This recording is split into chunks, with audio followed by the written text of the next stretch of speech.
Introduction: a quiet world behind stone walls. Welcome, gentle traveler, as the night settles softly around you and the day's noise begins to ebb. Allow your mind to drift far from the present.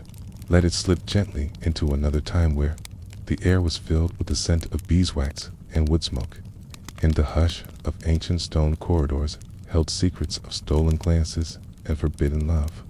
Tonight, we journey into the world of medieval castles, not the battle-scarred strongholds of war, but the quieter, more intimate spaces within.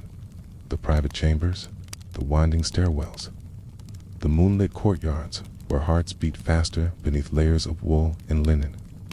This is a story not of knights and conquest, but of whispers passed behind arrows' curtains, of embroidered tokens tucked into armor, and of the dangerous game of love where rules were rigid and the stakes often heartbreakingly high. Let us begin, as the candles flicker low, with the rhythms of daily life within these vast stone sanctuaries, where the day moved slowly and every interaction was carefully observed. Segment 1. Daily Life Immersion, a lady's routine within castle walls.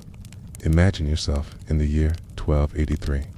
You are within the thick, cold walls of a stone castle perched upon a hill above a fog-veiled valley. The air is damp, and the narrow slits of windows let in little more than a trace of morning light. It smells faintly of straw rushes laid fresh on the floors, mingled with the scent of drying herbs and the faint smoke from last night's hearth fire. You are a young noblewoman of marriageable age. Your days are measured, predictable, and closely supervised. Courtship is not a fluttering of the heart, but a slow, deliberate dance watched by many eyes. Your morning begins just before dawn, roused not by alarm, but by the subtle movement of the household maids stoking embers, footsteps echoing on the flagstones. The chill urges you to pull your woolen shawl closer. A maid helps you into your gown layers of linen and velvet, laced just so, and your hair is carefully braided or pinned, not to attract attention, but to reflect your station. Breakfast is a quiet affair of pottage oatcakes. Perhaps a bit of preserved fruitine in the solar, if the weather is kind. You sit with other ladies, your hands always occupied, embroidery, spinning, or reading aloud from a manuscript in slow, even tones. The rhythm of your life is not one of urgency, but of constancy. Each hour marked by the toll of a bell from the chapel below. The castle breathes with routine. Men train in the yard, their shouts distant. Servants rush to and fro, rarely speaking. You are expected to be composed, courteous, and silent unless spoken to. But your eyes may wander, may linger a moment too long on the young squire assisting your brother, may meet his across the courtyard when no one is looking. There is no privacy here, not truly. Even in your chamber, the walls seem to listen, but still, the heart finds moments to beat more quickly. In the afternoon, you walk with other ladies in the gardens within the inner walls. Walled herb beds, lavender, thyme, and sage fill the air with soft fragrance.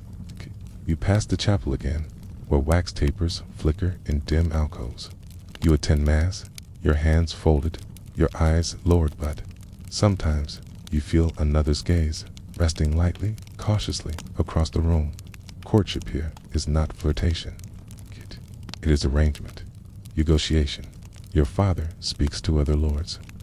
Your name passed along like a fine tapestry valued for your lineage, your dowry, your obedience. But still, the forbidden stirs.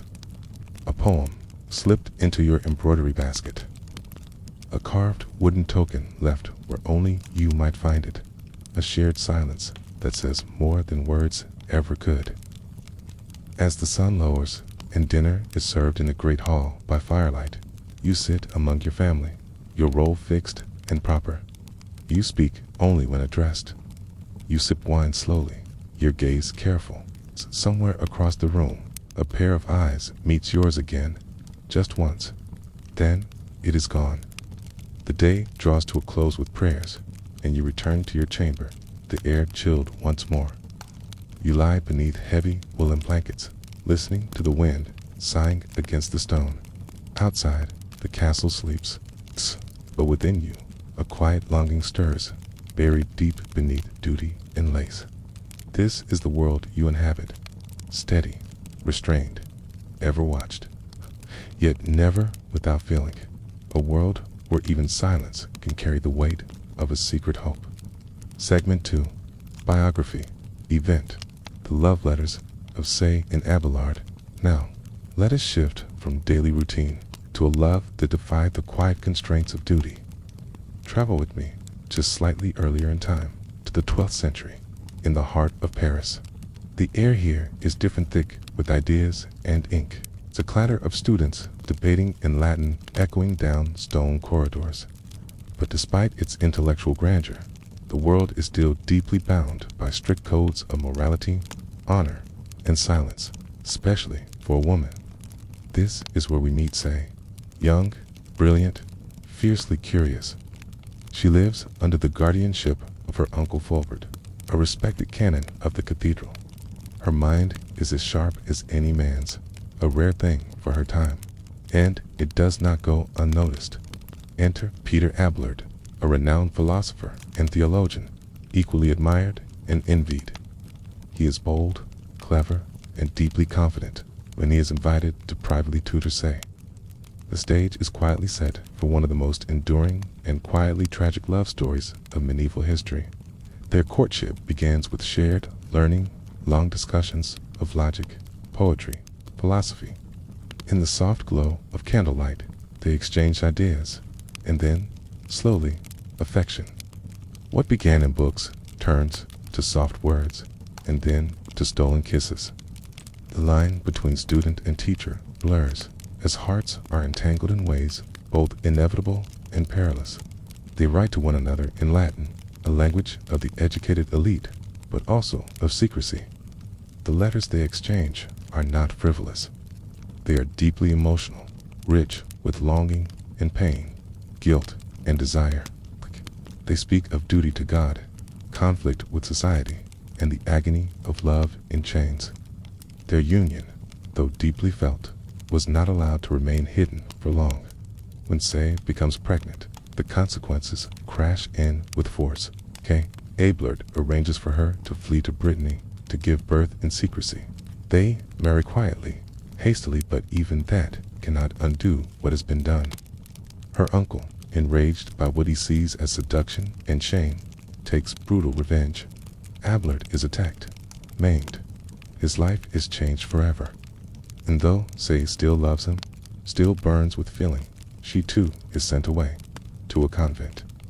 There, she does not simply become a nun-shy, becomes an abbess, strong, respected, but the walls around her are now both physical and symbolic. And yet, their letters continue. Over decades, through silence and separation, they write.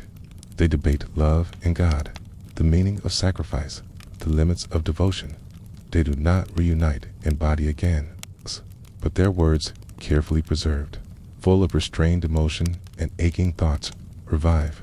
Even now, centuries later, they whisper to us, "I would rather be yours than be loved by the whole world," Say once wrote. And so, their story becomes not just a tale of forbidden love, but of what love becomes when it cannot be fulfilled, when it must live only in language, not in touch. Their letters are among the most intimate, surviving windows into the emotional landscape of the medieval world. A place where love could exist but rarely flourish, where the heart had to whisper rather than shout. A world not so unlike the castle walls we left behind. Stone upon stone, silence upon silence, and within it all, a soul that dared to feel. Segment 3. The secret symbols of courtly love. Let us now wander into subtler territory. Not the direct voices of lovers, but the quiet signs they left behind. In the medieval world, especially within the upper classes, expressing affection openly was often frowned upon or even forbidden. Marriages were matters of politics and land. Feelings, if they existed at all, had to be tucked away like hidden embroidery stitches beneath fine velvet. And so, a secret language emerged, a delicate, symbolic code woven into daily life. This was the age of courtly love, a cultural phenomenon born not from marriage, but from longing. It was idealized, often platonic, yet filled with yearning. Songs were written, poems were exchanged, small, beautiful things were passed between gloved hands in garden walks or chapel pews. Imagine a knight carving a lady's initials into the underside of his wooden shield, hidden from all but himself. Or a lady choosing a particular color of ribbon to wear, blue for loyalty, red for passion, knowing he would notice. These were not overt declarations. Tate were quiet gestures in a world where noise was dangerous. Some castles preserve evidence of these unspoken bonds. Faint etchings on windowsills, initials intertwined. Its carvings beneath stairwells where couples might have met in brief moments away from watchful eyes. Archaeologists have uncovered rings engraved not on the outside, but within tiny inscriptions that could only be read when removed. Amor vincit omnia, some say. Love conquers all. Others bear a single name, or date never recorded in family histories. Love tokens took many forms. A pressed flower from a garden where they once walked. A piece of linen embroidered with a bird, or a moon, or bleeding heart. A carved chess piece left behind after a quiet game that lingered just a little too long. And in manuscripts, illuminated with gold and lapis marginalia, sometimes tales story scholars are only beginning to understand. Hidden among saints and psalms are drawings of lovers meeting under trees, or secret keys tucked inside the pages. Some suggest these were coded references, the only way to preserve a romance that could never be written plainly. Even the rules of chess, widely played in noble courts, were steeped in metaphors of seduction and power. A queen's bold moves, a knight's sacrifice, games that played out across the checkered stone floors of Castle Solars, with more at stake than just victory. These tokens and customs, so small and silent, remind us that even in a world of constraint, affection finds a way, through metaphor, through gesture, through layers of meaning only two people could fully grasp. To the outside world, a simple cloth, a flower, a book. To the hearts involved, a secret world, a rebellion, quiet as a sigh. Segment 4. Social, elite, contrasting daily life, affairs of queens and scandal among nobility now. Let us rise from the quiet symbols and daily rhythms to the glittering, perilous heights of medieval nobility, where courtship was no less forbidden, solely grander, riskier, and far more public. At the very top of the social ladder, the game of love was played not only in secret, but in defiance of powerful forces. The eyes watching here were not just those of family or servants, but of an entire kingdom. Take, for instance, the celebrated and shadowed figure of Eleanor of Aquitaine, Queen of both France and England, a woman of wit, wealth, and will. She is remembered not just for her rule, but for the poetic courts she fostered, where the ideals of courtly love flourished, like tapestries draped across cold walls. Within Eleanor's own court, at Poitiers, troubadours sang of unattainable love, of aching chivalry, of noble suffering for a lady's favor. It was performance, but also permission, a subtle way to express desire in a world bound by marital alliances and royal expectations. These courts became places where emotional life was both elevated and restricted. A knight might serve a lady, not his wife, with fierce devotion, writing verses in her honor, pledging loyalty in tournaments, but touch her, speak openly of love. That was unthinkable, and yet the boundaries were not always observed. Behind the silks and songs, scandal often brewed. One of the most whispered tales is that of Isabella of France, the she-wolf of France, who married King Edward II of England. Their union was cold, politically fraught, and watched by an entire continent. Isabella, sharp and politically astute, was well aware of her husband's affections for his male favorites first Piers Gaveston, then Hugh Despenser. While courtly love stories romanticized pining glances and secret notes, Isabella lived in the cold shadow of emotional and political neglect. In time, she forged her own path allying with Roger Mortimer, a powerful nobleman, in what many believe became a romantic and strategic partnership. Together, they overthrew Edward, reshaping the power of the crown. Whether love or necessity bound them is still debated, but the consequences were undeniable.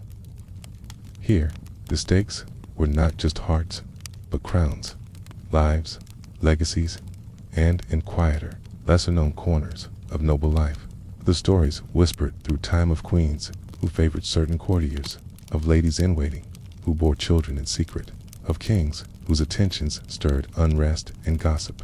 Even in power, women were not free. Their bodies, their affections, their futures were endlessly scrutinized, and yet they maneuvered within those limits through letters, through alliances, through silence.